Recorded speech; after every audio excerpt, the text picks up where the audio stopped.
Prefiero sacrificarte a ti que perjudicar a tu hermano, fue el mensaje cuando me incriminaron por su crimen y me dejaron abandonado con solo una bolsa de residuos. Una década y 3 años más tarde, la ironía fue absoluta, quien entraba por la puerta de mi bufete, pidiendo ayuda legal para ese mismo hermano, eran ellos, ahora ante el abogado que crearon. Tenía 16 años cuando mis propios padres decidieron que yo valía menos que la carrera deportiva de mi hermano. Hoy tengo 29 y ejerzo como abogado, pero esa noche de febrero sigue grabada con fuego en mi memoria, porque fue cuando entendí que, para ellos, la familia era una ecuación de conveniencia. Todo comenzó a las 11:52 de la noche de un miércoles. Yo estaba trabajando horas extra en el almacén de Stefano, apilando pallets dentro de la sección refrigerada porque el montacargas se había averiado. El frío se me metía en los huesos y los dedos me dolían a pesar de los guantes. Entonces mi teléfono vibró. Era Salvo. No era su típico mensaje quejoso. Era pánico puro. Marco, ven ya. Estoy en serios problemas. Mi hermano tenía 14 años y un talento especial para provocar desastres y luego dejar que otros los pagaran. Y yo, como siempre, corrí. Eso es lo que te inculcan cuando eres el mayor, tú solucionas, tú cargas, tú proteges. Salí del almacén sin avisar a nadie. 6 cuadras bajo el aire helado, con los pulmones ardiendo y el sudor enfriándose en la espalda. Mientras corría, una parte de mí sabía que estaba entrando en otra de sus trampas, pero igual fui. Cuando llegué a la avenida Marsal, vi las luces de 2 patrullas iluminando la entrada lateral del Instituto Riverside. 3 agentes bajaban de los coches. Salvo estaba junto a la puerta de mantenimiento con 2 chicos de su equipo, limpios, ordenados, con sus uniformes deportivos impecables. Yo aparecí jadeando, con mi chaqueta del almacén y el logo de Stefano bien visible, sudado y agitado. Parecía exactamente lo que era, alguien que había salido corriendo de una escena del crimen. Ellos habían forzado la puerta, abierto la caja fuerte del departamento de deportes y sacado el dinero de las entradas. Uno incluso había pintado las paredes, y otro había destrozado el cuarto de equipos por diversión. Los sensores ya habían alertado a seguridad. En cuanto Salvo me vio, me empujó una palanca de metal en las manos. Fue él, dijo. Mi hermano nos obligó. Dijo que nos iba a golpear si no ayudábamos. Me quedé inmóvil.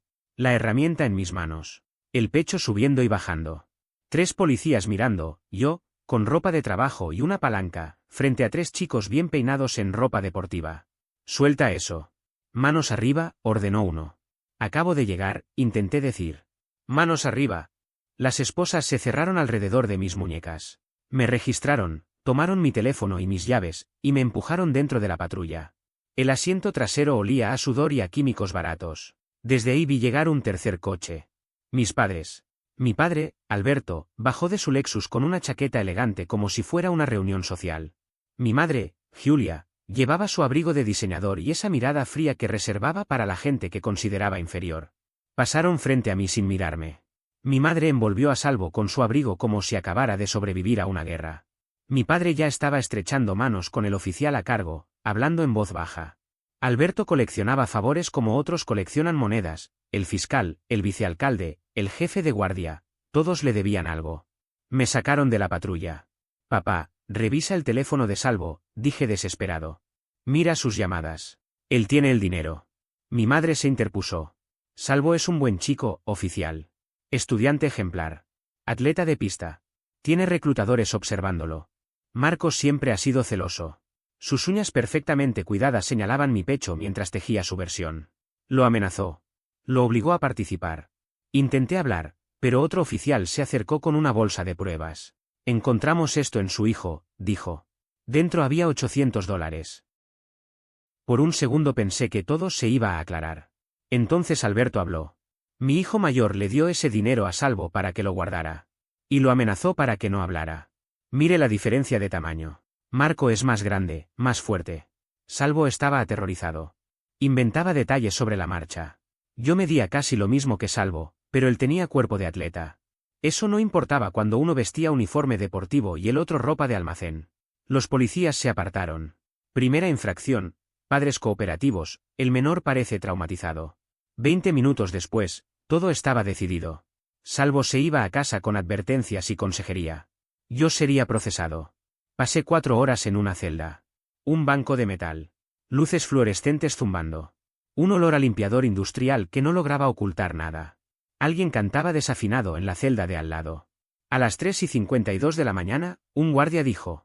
Marco, tus padres están aquí. Pensé que me llevaban a casa. Me equivoqué. Mi padre condujo en silencio. Mi madre miraba por la ventana como si yo no existiera. Salvo ya estaba en casa, en su habitación, con sus trofeos y su futuro intactos. Llegamos a la entrada a las 4:31. Mi padre no entró al garaje. Detuvo el coche, abrió el maletero y sacó una bolsa de basura negra. Baja. La tiró al suelo. Empaca. Tienes 10 minutos. ¿De qué estás hablando?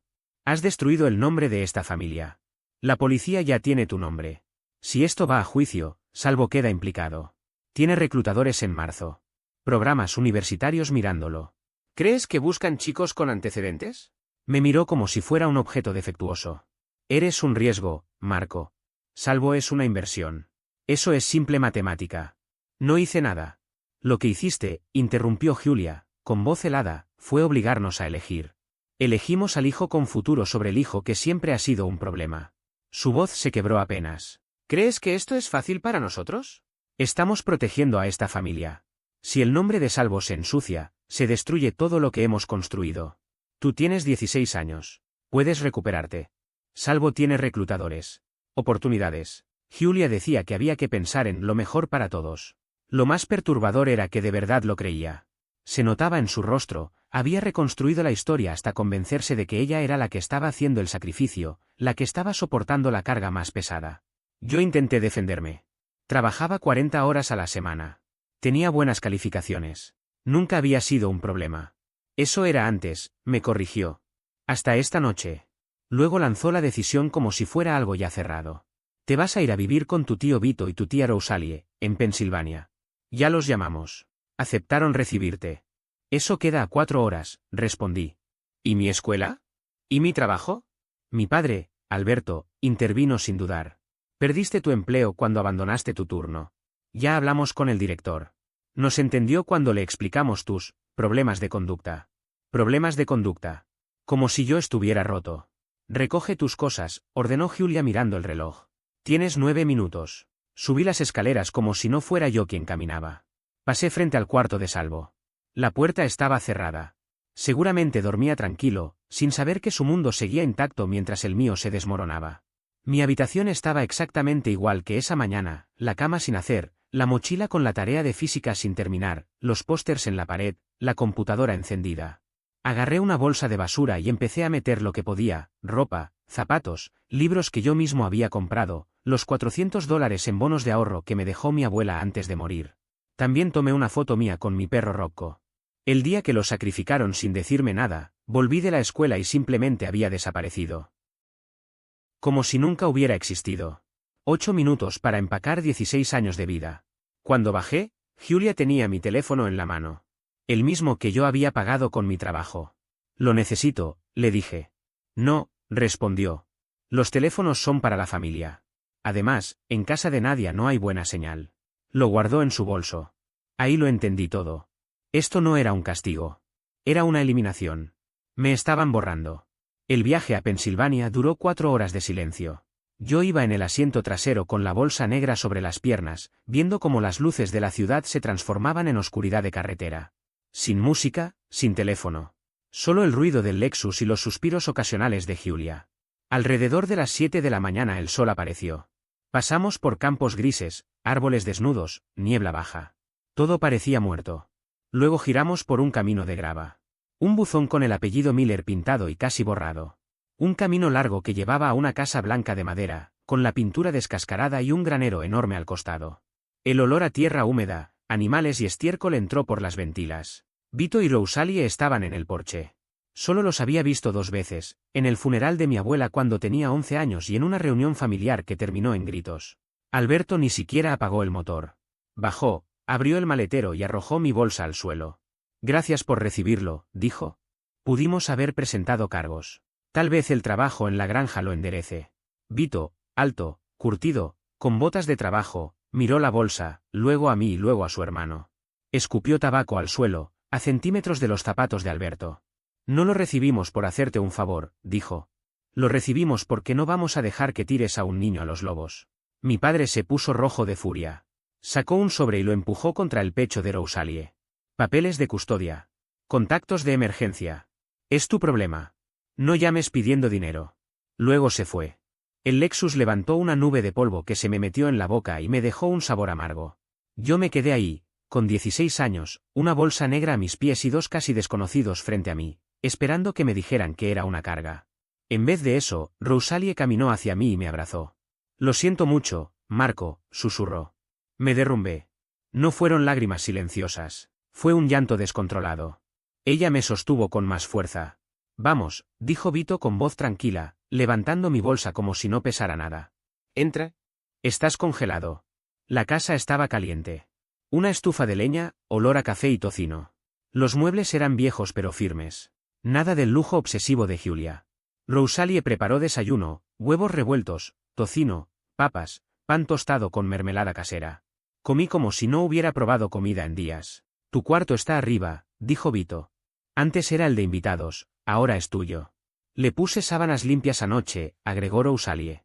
El lunes te inscribimos en Twin Valley. El autobús pasa a las 6:45. Son 20 minutos. ¿Y el trabajo? Pregunté. Necesito ahorrar. Lo veremos, dijo Vito. Ahora tienes que descansar. Has pasado por demasiado. Los miré bien. No eran ricos. La granja estaba justa de dinero. Electrodomésticos viejos. Muebles gastados. Rosalie raspando hasta la última gota de mermelada del frasco. Y aún así, me habían recibido sin dudar. ¿Por qué? Pregunté. ¿Por qué hacen esto? Vito dejó su taza. Porque eres familia, Marco. Familia de verdad. De la que aparece cuando importa. Esa noche, acostado en mi nuevo cuarto, mirando los campos oscurecerse, saqué lo único que había escondido de Giulia, el reloj de bolsillo de mi abuelo. Dentro había una foto diminuta y un nombre grabado, Dorothea Miller. Hice una promesa.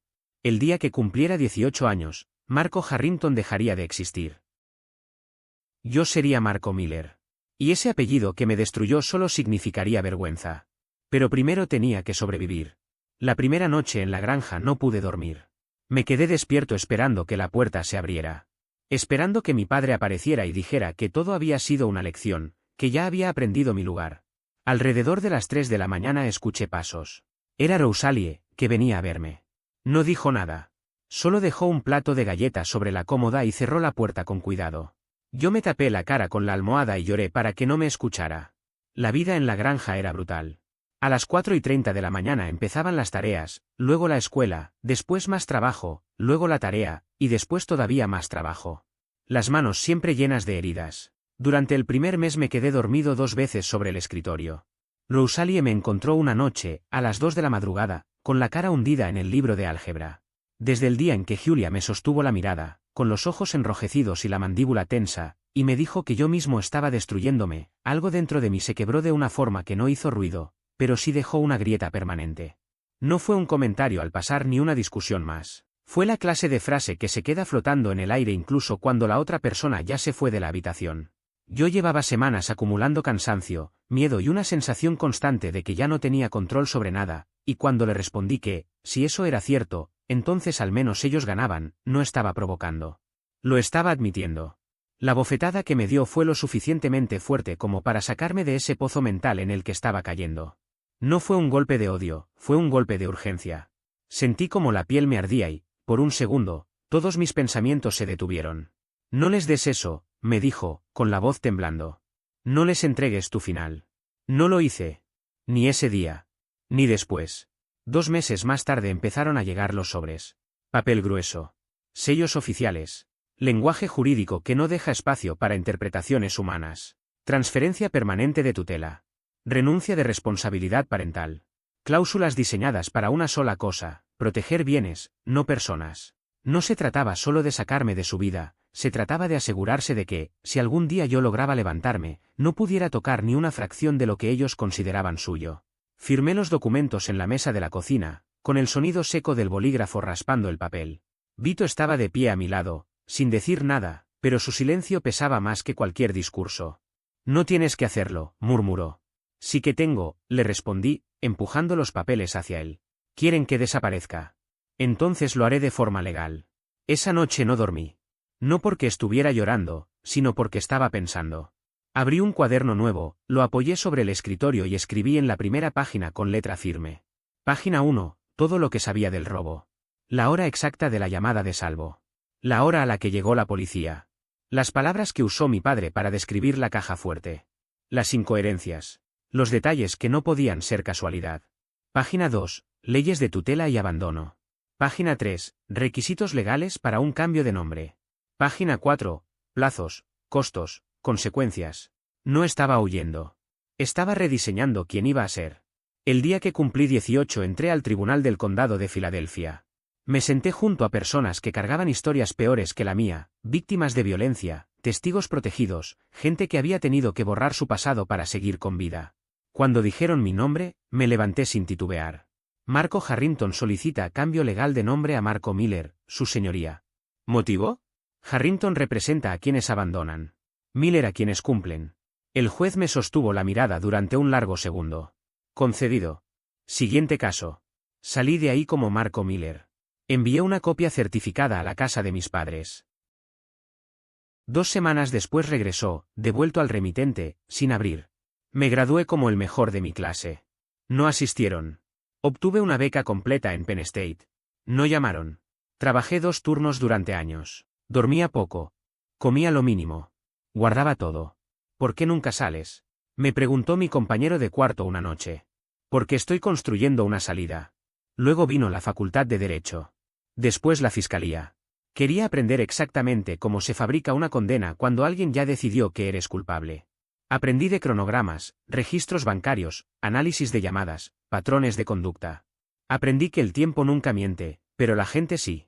Renuncié cuando me pidieron torcer un caso. Me fui a la defensa penal. A los 27 entré en Bradford y Associates. No era brillante. Era constante. Incansable. Cuando conseguí clientes grandes, me hicieron socio. El despacho pasó a llamarse Miller y Bradford. Mi nombre ya no era una sombra. Contraté a un analista financiero. Le pedí todo lo que fuera público sobre los Harrington. Nada ilegal. Solo datos. Y esperé. Los informes mostraban el derrumbe de Salvo, fracasos, deudas, demandas, despidos. Hasta que llegó el correo de octubre. Asunto: Salvo Harrington de investigación federal. Fraude. Malversación. Empresa fantasma. $189.000 desviados. Apuestas. Deudas. Mentiras. Mis padres estaban en bancarrota. Yo estaba sentado en mi oficina, leyendo el resumen del caso armado con expedientes federales. Salvo, 27 años. Número de caso asignado. Cargos pendientes. Todo, finalmente, estaba documentado. Cerré el expediente y lo guardé en el cajón de mi escritorio junto a los demás. Tenía 3 declaraciones juradas que preparar, una moción que debía presentar antes de las 5 y una cena con un cliente a las 7. El drama de la familia Harrington ya no era más que ruido de fondo. Yo había seguido adelante, había construido algo que ellos juraron que jamás lograría. Volví a la pantalla y abrí los archivos del caso Henderson. 2 días después, mi asistente apareció en la puerta con una hoja de admisión en la mano. Su expresión no era normal. Marco, dijo con cuidado. Acaba de entrar una llamada. Posibles clientes para el viernes. Caso federal de cuello blanco. Malversación, fraude electrónico. Están desesperados. Alguien de su club de campo nos recomendó. Dijo que somos los tiburones que necesitan. No levanté la vista del monitor. Haz la verificación de crédito. Si no pueden pagar el anticipo, pásalos a otro despacho. Ya lo hice, respondió. Están hundidos. No alcanzan nuestras tarifas. Pero, Marco, el nombre. Algo en su tono me hizo mirarla. Deslizó la hoja por el escritorio. Alberto y Julia Harrington. El aire del despacho se volvió denso. Podía oír el zumbido del sistema de ventilación, el tráfico 15 pisos más abajo, incluso mi propio pulso. Miré la caligrafía, el número de teléfono con el mismo código de área de mi infancia. La mano me tembló. La apoyé contra el escritorio para detenerla. Ella se quedó quieta. Conocía mi historia. Sabía que ese apellido significaba algo. Marco, puedo derivarlos. No tienes que atenderlos. Mi voz salió firme. Glacial. ¿Cuándo? Viernes, 2 de la tarde. Sala de conferencias B. Eso es un conflicto de interés. No, respondí. Eso es exactamente donde deben estar. La sala con paredes de vidrio. Ella me miró unos segundos y lo entendió. ¿Quieres que vean todo? Quiero que sientan lo alto que están ahora. Que vean desde donde deben suplicar. Dudó un instante. El anticipo mínimo para casos federales es de 40.000. No lo tienen. Lo sé. Igual agéndalos. Yo estaré ahí. Ella salió.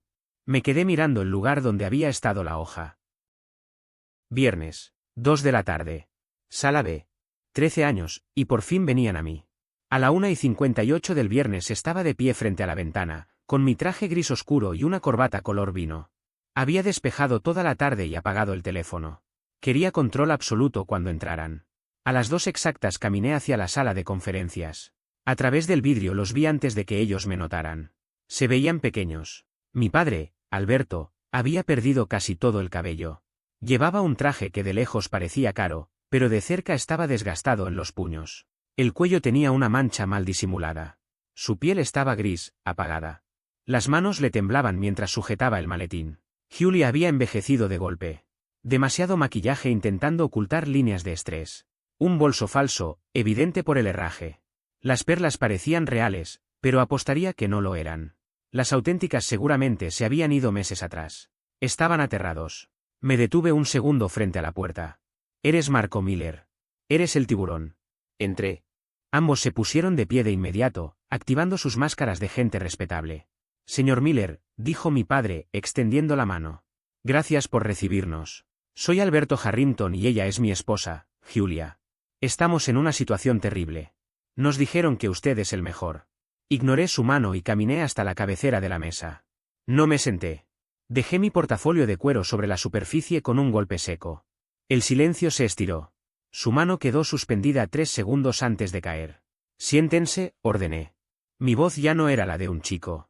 Era firme. Inapelable. Se sentaron. Julia intentó otra vía. Señor Miller, somos padres desesperados. Salvo es nuestro hijo. Nuestro bebé. ¿Seguro entiende? Abrí el expediente y comencé a leer sin mirarla. Su voz se apagó sola. No me reconocían. ¿Por qué lo harían? La última vez que me vieron yo era un adolescente flaco, con ropa de almacén. Ahora pesaba casi 90 kilos, llevaba barba, otro corte de cabello, otro nombre. Y además, para ellos, Marco Harrington probablemente estaba muerto en algún rincón del mundo. Antes de hablar de nada, dije, necesito los nombres formales y saber si ya fueron acusados. Es una pesadilla, insistió Julia. Nuestro hijo Salvo es un buen chico. Sus empleadores le tendieron una trampa. Inventaron cargos horribles de malversación. 189.000, dije sin levantar la vista. Fraude electrónico. 23 transferencias en 23 meses. Eso no es un error, Julia Harrington. Eso es robo sistemático. Usé su nombre completo como si fuera una desconocida. Alberto golpeó la mesa. Es absurdo. Salvo maneja millones. ¿Por qué robaría tan poco? Porque tiene un problema grave de apuestas deportivas, respondí. Cuentas en DraftKings, FanDuel y 2 casas de apuestas en Atlantic City. Deudas de decenas de miles con intereses de tipo usurero. Los dos palidecieron. ¿Cómo? ¿Cómo sabe eso? Susurró Alberto. Eso no está en el informe policial. Yo investigo a mis clientes, dije. No tomo casos que no pueda ganar, y no represento a perdedores. Su hijo es un perdedor. Pude anticipar la estrategia del gobierno solo por lo que todavía no habían preguntado. Julia se levantó, indignada. ¿Cómo se atreve? Vinimos aquí por ayuda. Tenemos dinero. Podemos pagar. La miré por primera vez. ¿De verdad? Porque mi informe muestra que su casa está hipotecada hasta el límite. 5 tarjetas de crédito al máximo. Sus cuentas de jubilación estaban completamente vacías. No quedaba ni rastro de los fondos que durante décadas decían haber protegido para el futuro. Lo único que los mantenía a flote era el cheque mensual de la Seguridad Social, y una cadena interminable de mentiras repetidas tantas veces que ya ni siquiera sabían dónde terminaba la verdad y empezaba la ficción. El rostro de mi padre se tornó de un rojo oscuro, casi violento. Las venas de su cuello se marcaron como cuerdas tensas. Un momento, dijo golpeando la mesa con la palma abierta. Somos la familia Harrington. Tenemos prestigio en esta ciudad. Contactos. Influencia. ¿Con quién cree que está hablando? No respondí de inmediato. Cerré el expediente con un golpe seco. El sonido resonó en la sala de juntas como un disparo.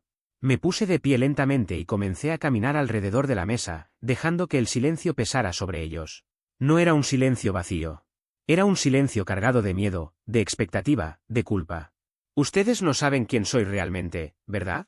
La tensión podía sentirse en el aire, espesa, casi irrespirable. El sudor corría por la frente de Vito. Mi madre, Julia, apretaba su collar de perlas falsas como si fuera un rosario, los nudillos blancos, las manos temblando. ¿Nos conocemos del club? Preguntó Julia con una sonrisa rígida, forzada, una de esas sonrisas que se usan cuando uno intenta comprar tiempo. Solté una risa breve, sin humor alguno. ¿Del club? No, Julia. Permíteme contarles una historia. Empecé a caminar despacio por la sala, como si estuviera dictando una sentencia. Había una vez un chico de 16 años, estudiante de honor. Trabajaba 40 horas a la semana mientras iba a la escuela. Guardaba cada centavo en una caja de zapatos porque soñaba con una vida distinta. Una noche, su hermano menor robó una escuela. Forzó una puerta, abrió una caja fuerte y se llevó dinero que no era suyo. El hermano mayor corrió a ayudarlo porque había sido educado para creer que la familia siempre se protege, incluso cuando no lo merece. Me detuve detrás de la silla de mi padre.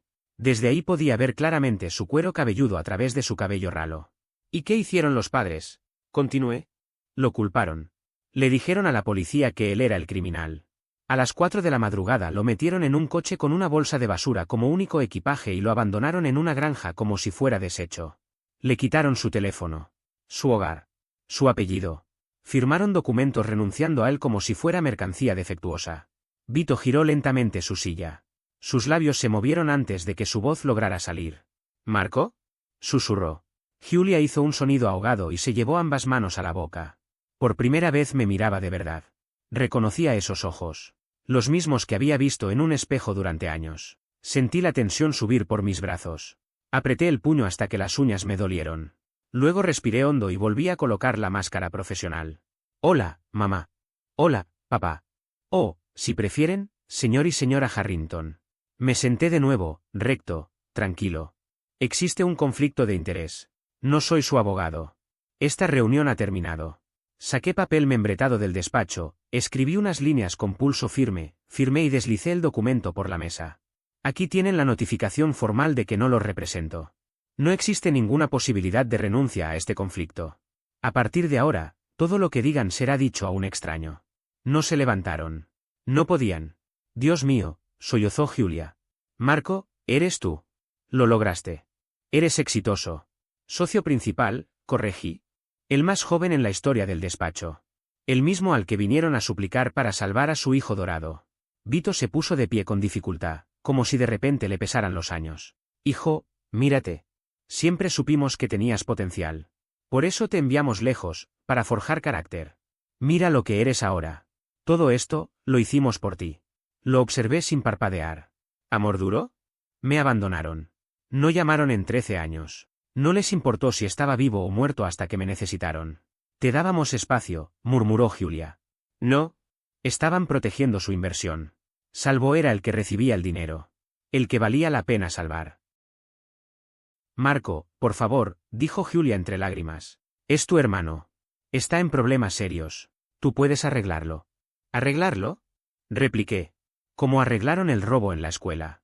Como arreglaron su DUI. Sus pruebas de drogas fallidas. La agresión doméstica. Pasaron 13 años borrando cada consecuencia. No criaron un hijo. Criaron un parásito. No hables así, rugió Vito. Cometió errores. Nos necesita. Necesita enfrentar consecuencias. Robó 189.000.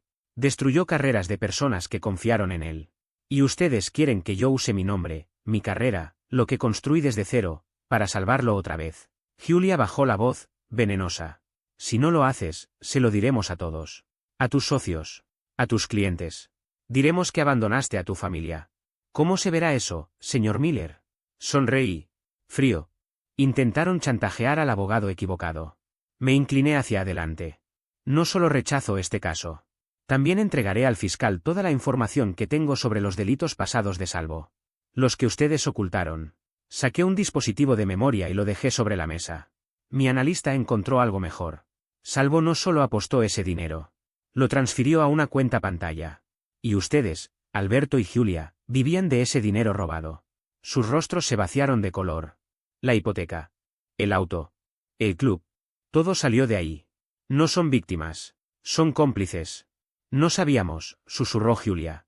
Aquí están los registros, los títulos, los movimientos bancarios. Es una línea de tiempo perfecta. Y una línea de tiempo no perdona. Presioné el intercomunicador. Seguridad, sala B. Julia gritó mi nombre. Vito intentó sujetar la mesa como si eso pudiera detener lo inevitable. Lo sentimos, dijo. De verdad. Las disculpas siempre llegan después de la factura. Los guardias los escoltaron fuera. Los vi alejarse por el pasillo, ella llorando, él sosteniéndola como si por fin comprendiera lo que habían perdido. Mi asistente cerró la puerta. ¿Estás bien? Estoy libre. Pero aún no había terminado. No filtré nada a la prensa. Fui directamente a la Fiscalía Federal. Solicité una reunión con la fiscal federal adjunta que llevaba el caso de Salvo. Nos sentamos un lunes por la mañana en su despacho. La habitación olía a café recalentado y a papeles viejos. Saqué un sobre de cartón grueso y lo dejé sobre su escritorio. Están procesando a Salvo Harrington por desvío de fondos, le dije. Pero están mirando el árbol equivocado. Ella abrió el sobre con calma profesional. Dentro había copias de registros mercantiles, títulos de propiedad, gravámenes, escrituras y una línea de tiempo armada a partir de documentos públicos. Las transferencias no coinciden con la versión oficial, continué. Empresas fantasma, propiedades moviéndose entre miembros de la familia, deudas registradas justo antes de los movimientos de dinero. Todo apunta al mismo lugar. ¿Sus padres? Preguntó. Eso dicen los documentos, respondí. Mi analista solo recopiló información pública, registros comerciales, juzgados, catastros, archivos bancarios. Si sus citaciones encajan con este patrón, no tendrá un solo acusado, sino 3. La fiscal me observó en silencio unos segundos. Usted es abogado defensor. ¿Por qué me entrega esto? Porque no lo represento, dije, mostrándole la carta. Me inhibí formalmente. En este momento soy solo un ciudadano aportando pistas a una investigación federal. Me levanté y salí sin mirar atrás. Los sistemas funcionan cuando reciben información limpia en las manos correctas. 6 semanas después, las citaciones confirmaron cada punto de la línea de tiempo. Las órdenes de allanamiento fueron firmadas. El gran jurado no se impresionó por apellidos ni membresías de club. El golpe llegó a las 6 de la mañana. No fue solo Salvo quien fue arrestado. Fueron los 3. El FBI incautó computadoras, registros financieros y hasta el Lexus que Vito tanto presumía. Los vecinos miraban desde detrás de las cortinas mientras la familia Harrington era escoltada esposada. En cuestión de horas, la narrativa pública cambió. La familia modelo pasó a ser sinónimo de fraude. Para primavera, Salvo se declaró culpable. 7 años de prisión federal. Y lo mejor, para reducir su condena, entregó a mis padres. Declaró que lo habían presionado para robar, que necesitaban el dinero para sostener su estilo de vida. Los presentó como los verdaderos cerebros. El hijo dorado devorando a quienes lo habían creado.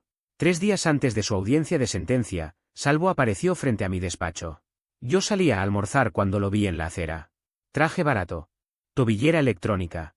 Cara hinchada. Ojos rojos. El atleta estrella había desaparecido.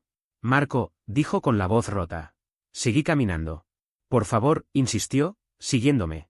Tenía 14 años. Papá me dijo qué decir. Yo no entendía. Me detuve. Entendías lo suficiente como para pasarme la palanca, respondí. Eso sí lo entendías. Lo siento. 7 años, Marco. No puedo regalarte eso. Su súplica sonaba ensayada. La misma manipulación. Otra década. La sangre es la sangre, intentó. No, dije. Eres solo alguien que tomó decisiones. Se desplomó de rodillas en la vereda. Yo lo miré sin sentir nada. Llama a tu abogado. Lo rodeé y seguí caminando. Por primera vez en 13 años, ya no era responsable de él. Mis padres fueron acusados de conspiración y recepción de bienes robados. Por su edad y su historial limpio evitaron prisión, pero el castigo fue peor. La casa fue embargada para pagar restituciones. Las cuentas congeladas. El crédito destruido. Y su nombre, lo único que realmente valoraban, reducido a cenizas. 2 meses después leí el informe final. Alberto y Julia Harrington vivían en un departamento subsidiado en Camden. Vito trabajaba de guardia nocturno en un depósito. Julia intentaba vender cosméticos por internet. Su caída fue total. Mi asistente me llevó café. ¿Se acabó? Sí, respondí. ¿Te sientes mal? Pensé en el chico con la bolsa de basura. En el abrazo de Rosalie. En Vito enseñándome a reconstruir un motor y diciéndome que tenía buenas manos. No. Me siento en paz. Escribí un cheque por 40.000. Envíalo a Vito y Rosalie. Diles que compren esa tierra que querían. La cosecha llegó temprano. Creí que ahí terminaba todo. Me equivoqué. 6 meses después, en el estacionamiento del despacho, una figura salió de las sombras. Era Julia. No era la mujer que gritaba a los camareros. Era una anciana empapada, con un abrigo enorme, cabello gris recogido sin cuidado, sin maquillaje, con un bolso barato. Marco, susurró. No podía llamarla madre. Esperé 3 horas, dijo. Tu padre está enfermo. El corazón, la diabetes. Las medicinas son caras. El alquiler subió. Nos estamos hundiendo. Solo unos miles para pasar la primavera. No respondí de inmediato. La miré como se observa a alguien que ya no pertenece a la propia historia. La lluvia resbalaba por su abrigo barato y formaba pequeños charcos en el concreto del estacionamiento. No viniste a hablar de él, dije al fin. Viniste porque ya no te queda nadie más. Sus labios temblaron. Eres nuestro hijo. Eso es una palabra, respondí. No una deuda. Me habló de recibos, de cortes de luz, de avisos de desalojo. Cada frase era un intento de convertir su urgencia en mi obligación. Yo solo escuchaba en silencio, sin interrupciones, sin gestos. No había rabia en mí, ni siquiera cansancio. Era otra cosa, distancia. ¿Y Salvo? Pregunté. Desvió la mirada. Desde prisión solo pide dinero. Y cuando no lo obtiene, insulta. Dice que lo abandonamos. Exactamente lo mismo que hicieron conmigo, dije. Solo que ahora lo están viviendo desde el otro lado. Ella intentó tocarme el brazo. No lo permitió mi postura, no mi mano. Marco, nosotros. No, la interrumpí. Esto no es una conversación para reconciliaciones. Es una despedida tardía. La puerta del auto se abrió con un sonido seco. Me senté al volante. Te voy a dar algo, dije antes de cerrar. No dinero. Claridad. Le expliqué lo que ocurriría cuando Salvo saliera. Que volvería. Que pediría. Que consumiría lo poco que quedara. Que ustedes volverían a elegirlo. No por amor, sino por costumbre. Eso es lo único que siempre han hecho, concluí. El motor arrancó. Yo ya no formo parte de ese ciclo. Ella quedó inmóvil bajo la luz blanca del garaje, como una figura que no sabía a dónde ir una vez terminada la escena. Salí sin mirar atrás. Por primera vez en mi vida, el pasado no me siguió.